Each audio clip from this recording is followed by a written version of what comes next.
Let's go to the best class, the best draft class overall. So this is, as you look around the 32 teams, and some teams had more picks than others, the totality of the group they're bringing in this draft class, Coach, who is the best class to you?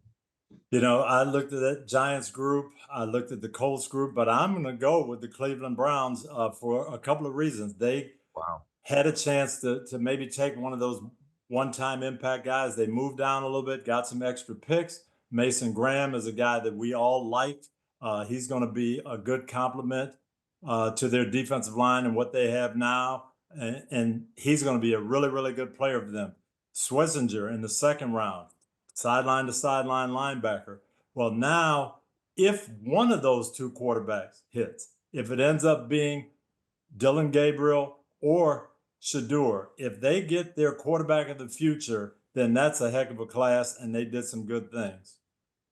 Hey, Coach, I got to keep that up because I got to jump right off you. I was looking at the Browns draft class too. And Mason Graham, you guys know that I was huge on him. Yeah. Quinshon Junkins, I had him going to the Los Angeles Chargers. And I love Harold Fannin, this tight end. He is fast and he makes big plays. And there's our guy, Coach, Dylan Gabriel. And I'm gonna tell you, Dylan Sampson, he played at Tennessee. I got a chance to watch him play.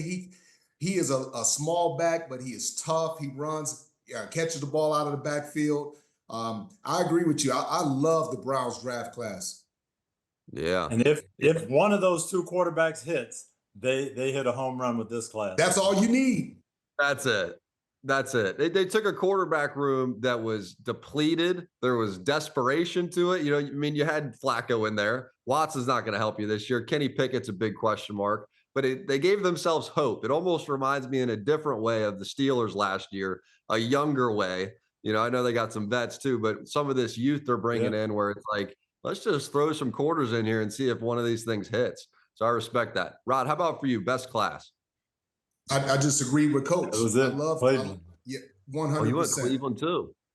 I did. Okay. And How let me just about speak you? on Atlanta because Atlanta for me was the best trade.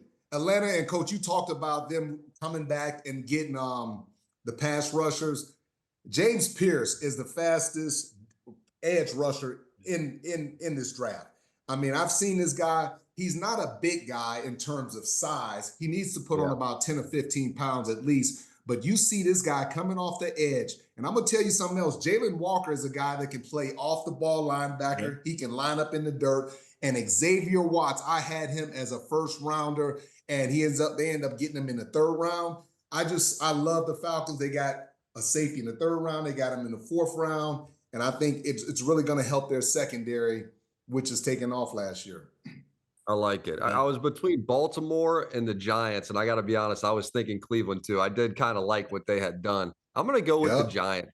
Just waiting, being patient, getting Carter, arguably the best player in the draft, and then coming back up where the rush on quarterbacks I thought was getting ready to start, whether it was via trade or early second round with teams jockeying for position.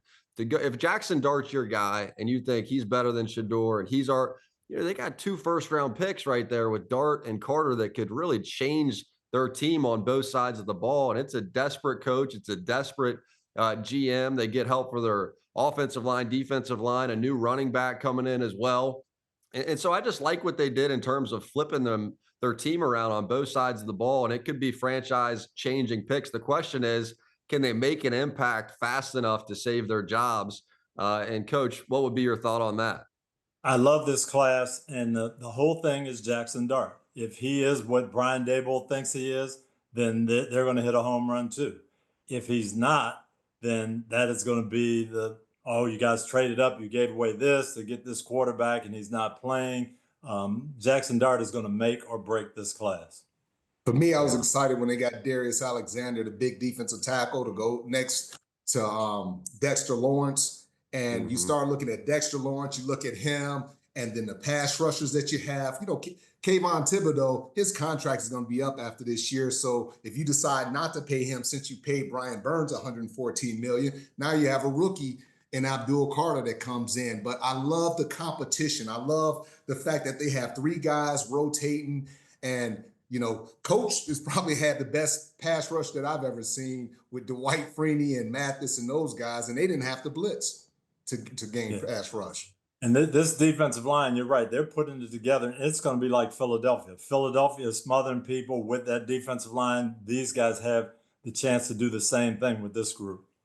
Yeah, and that's a big reason why they went out and got that big defensive tackle to stop Saquon Barkley and the Philadelphia Eagles because of how big their offensive line is and how well they run the football. And you have Bobby Okereke and those guys playing linebacker. I love what the Giants have done on the defensive side of the ball, adding Javon Holland and Paulson Adebo and those guys. Yep.